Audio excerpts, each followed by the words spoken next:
Um, my name is Aaron. I am a drone hobbyist.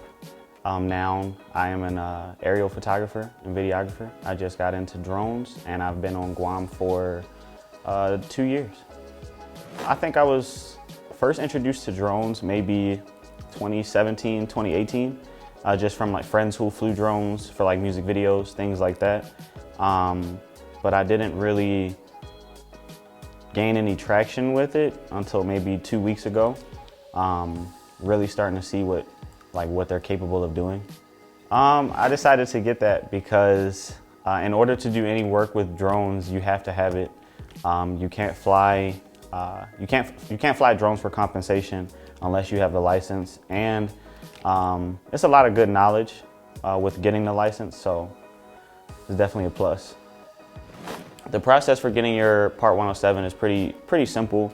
You need to, of course, study. You can do this with just, I think they have, like the FAA has a manual for everything, but I used a program, like a study program like UAV Coach or Drone Pilot Ground School, which helped me because it allows you to take practice tests. So with going through a unit and having practice tests every single unit, it helped me retain the knowledge. At the end of the practice test or the end of the entire course, you have 5 practice tests that you take about all the knowledge in the course, and you gauge yourself. You take those tests, you try to score the best you can. I scored roughly high 90s on those tests, and that translated well when I actually took the Part 107 test. But from there, you just schedule your test with the FAA's website. I think it's IACRA or something. You'll put in your information and they'll bring up another website for you to schedule your exam. You'll schedule your exam with a FAA testing center. And then you pass your test. And then once you pass your test, you bring that info back to IACRA website. And once everything is good, you'll get your certificate. So I had no prior knowledge about the Part 107 or the requirements or anything like that. I just used the study guide. I think the hardest part would be sectional charts at first. It's a lot of information. For Guam, not so much, but for places like Texas or places with a lot of airports, the airspace can get you at first, knowing the different airspaces, and you have different airspaces that could be similar color. Another thing would be the longitude and latitude. That the longitude and latitude still get me. It takes time to I have to slow down whenever I'm doing anything related to longitude and latitude, and go over my answers. But it's not that hard. You just study, and whatever you're struggling in, you just go over that concept a couple more times and you'll be able to pick it up. I feel like they can be both, but I definitely feel like drones are tools, especially for today's agencies or just the times that we live in. A lot of people use them just for recreational purposes, but drones can be used for a lot more than that. You can do inspections of different structures, buildings, antennas, any type of infrastructure can be inspected with a drone. They also serve a purpose for search and rescue, which I just found out about, but there are drones with like FLIR cameras on it, so thermal imaging.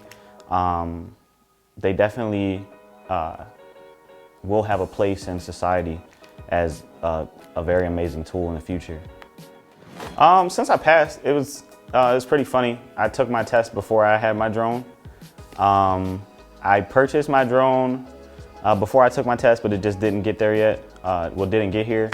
But yeah, I did purchase a drone. I have been flying on a regular basis, and I've also, because of where we live, in Guam, you almost have to request like airspace authorizations on a daily basis here.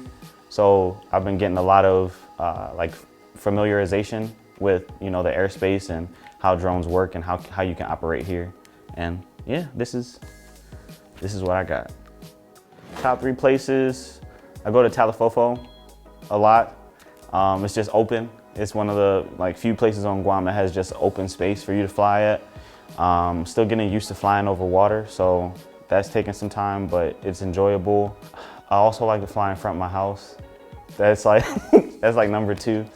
And I think number 3, anywhere down south because it's open, and like Mount Lam Lam or any place like that, just where you got a lot of open space and there's not really any rules for you to follow.